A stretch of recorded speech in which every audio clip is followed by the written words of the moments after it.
Kecamatan Pantai Cermin. Kali ini Kia mau bercerita tentang legenda Danau Kembar. Danau yang terletak di Alahan Panjang, Sumatera Barat. Legenda ini ditulis oleh Pintu Anugrah di bukunya Antologi Cerita Rakyat Sumatera Barat. Legenda Danau Kembar. Mau mendengarkan cerita Kia tidak? Oke, ini dia ceritanya. Dahulu kala, pulau Sumatera ini masih bernama Pulau Andalas. Pulau Andalas itu sangat hijau, hutannya lebat sekali. Di pinggir hutan itu terdapat sebuah desa kecil yang damai. Di kampung itu tinggallah seorang kakek yang badannya besar sekali. Orang-orang kampung biasa memanggilnya ini Gadang Bahar. Kenapa Gadang Bahar? Karena kakaknya itu loh hampir sama besar dengan badannya. Bayangkan kakek-kakek, tapi tenaganya sama seperti pohon beringin yang kokoh. Sekali tebas, pohon langsung tumbang. Kakinya juga besar seperti batang kayu. Kalau dia berjalan, tanah di sekitarnya sampai bergetar. Tapi meskipun badannya besar dan makannya banyak sekali, dia rajin bekerja dan suka menolong. Suatu pagi, Gadang Bahar bertemu dengan seorang nenek tua yang jalannya pelan sekali.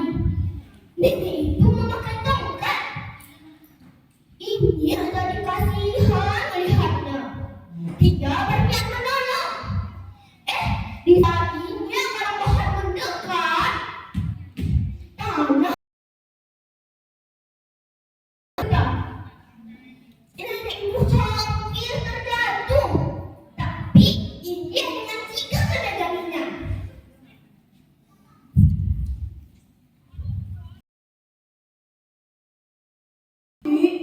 Gara-gara saya jalan tidak hati-hati, nenek jadi hampir terjatuh.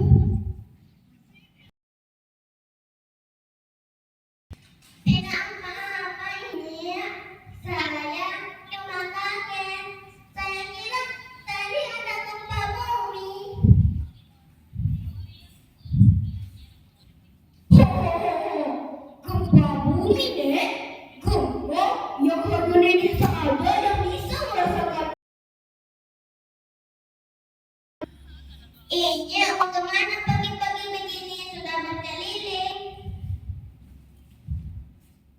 Hutan, Dek, mencari kayu bakar. Tiba-tiba laut matahari itu berubah menjadi cerah.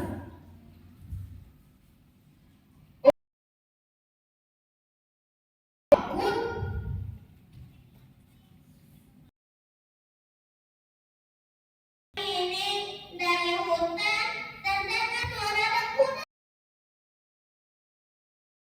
Dia saat masuk ke hutan. Kalau ada yang aneh, kabarin saja ya. Iya. Dia berjanji akan ibu selalu nasihat dan diberikan nenek. Lalu dia berpamitan dan mengajak. Matahari makin tinggi, ia makin jauh masuk hutan. Tapi kok aneh ya, banyak pohon yang patah dan tutup di pinggir jalan.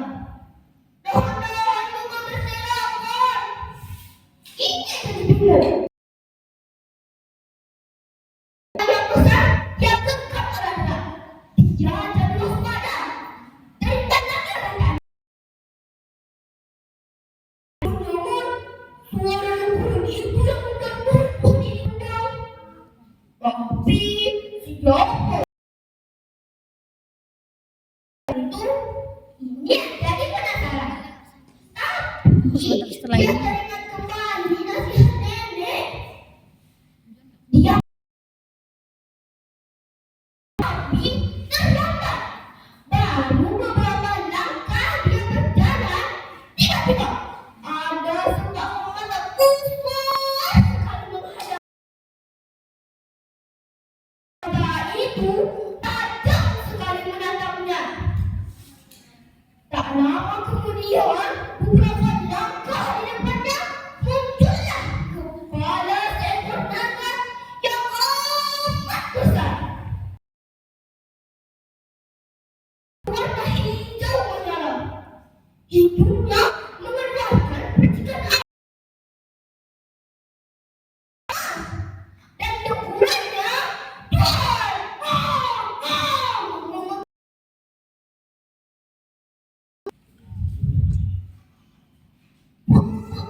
permisi, mau pulang ke rumah. Naga itu meraung. Lidahnya seperti api menjilat-jilat. Tiba-tiba naga itu menyambarkan api. Ingin dengan sigap melompat ke samping menghindar. Siapa kau? Suara naga itu menggema di seluruh hutan. Saya penduduk kampung di pinggir hutan. Untuk apa kau masuk ke hutan ini?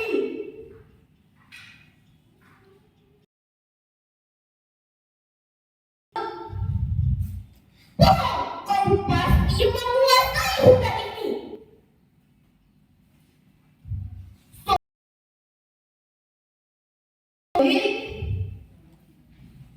Hei manusia jelek, hutan ini adalah daerah kekuasaanku. Siapa saja yang berani masuk hutan ini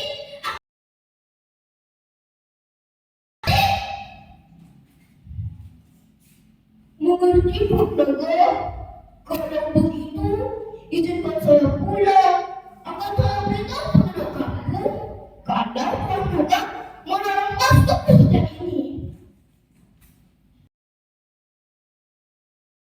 Memberitahu penduduk kampung, kau mau menghilangkan makananku, ha? Bukan kurang ajar, Tuan Naga. Saya cuma mau menyampaikan peringatan Tuan Naga yang tadi. Jadi setebanku akan kukulik kau sebenang dengan api ini. Lalu naga itu menegakkan kepalanya bersiap menyemburkan api. Ini adalah memohon. Jangan Tuan Naga, saya sudah tua. Tidak keriput di mana-mana. Naga itu tertawa jahat. Lalu dia membuka mulutnya lebar-lebar, bersiap menyemburkan api. Ia bersiap apanya digenggamkan menyemburkan api. Ia dengan cepat menghindar, melompat dan menembus menjadi 4 bagian dan membakar hutan-hutan di sekelilingnya. Ini jadi resah. Bukan karena takut pada naga, tapi takut seluruh hutannya habis terbakar. Gogo, ada apa? Sepertinya pertemuan ini akan lama, sementara perut naga akan semakin lapar. berkurang. Bagaimana kalau kita di hutan barat ada lembah? Di sana ada padang pengembalaan dengan anak sapi dan kambing. Pertemuannya kita lanjutkan 3 hari lagi. Sapi Tuhan nggak bisa makan dulu di sana. Ekor naga itu bergerak-gerak. Dia tertarik. Apa semua itu?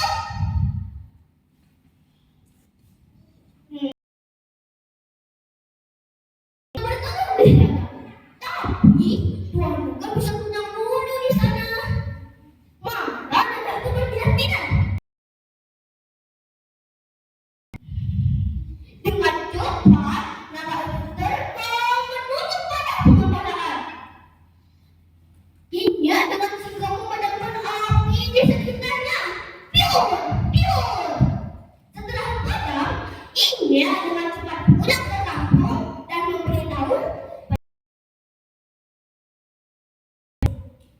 semua penduduk jadi khawatir. Lalu ia pun mengusulkan, bagaimana kalau nanti malam kita jangan menghidupkan lampu? Kampung kita harus setuju. Malam itu gelap sekali. Tanpa mereka sadari, naga jahat itu terbang di atas langit kampung mereka. Mencari-cari kampung India yang telah menipunya. Tidak mungkin tidak ada kampung di sini. Dengan cerdiknya, naga itu terbang langit dari sana. Hutan-hutan terlihat jelas. Dari sela-sela api itu terlihat atap-atap rumah. Naga itu tertawa jahat. Hahaha. Sekarang bersiarah kalian dari sentapan. Naga itu terbang menukik ke bawah sambil terus menyemburkan api. Di bawah ini langsung memberi apa-apa. Kentungan dipukul bertalu-talu. Tung tung tung tung. Berlari dari kedua rumah menuju gua yang ada di kaki bukit. Api naga membakar rumah-rumah di sekitarnya. Naga mendarat di antara rumah-rumah yang terbakar. Tiba-tiba naga itu melihat India sedang berlari kencang ke arah padang pengembalaan. Naga itu terus mengejarnya, menjauhi kampung agar mendapat selamat. Kabut dingin masih menyelimuti padang pengembalaan. Tiba-tiba dan berhenti tepat di tengah padang. Naga pun mendarat tepat di hadapannya. Mereka siap bertempur. Ini kampung dari hutan. Sementara naga bertarung karena serakah, ingin makan dan menguasai semua yang ada. Naga menyemburkan api yang sangat besar dan menyerang balik dengan kapaknya. Naga mengibaskan ekornya tepat mengenai kapaknya. Naga pun menyerang balik dengan api yang lebih kuat lagi. Tapi ia menahan dengan punggung kapaknya sambil terus maju mendekat. Setelah dekat, tepat mengenai tubuh naga. Naga itu tersungkur kesakitan. Darah dari tubuh naga itu sampai menggenang. Itu berubah menjadi 2 danau yang indah. Dan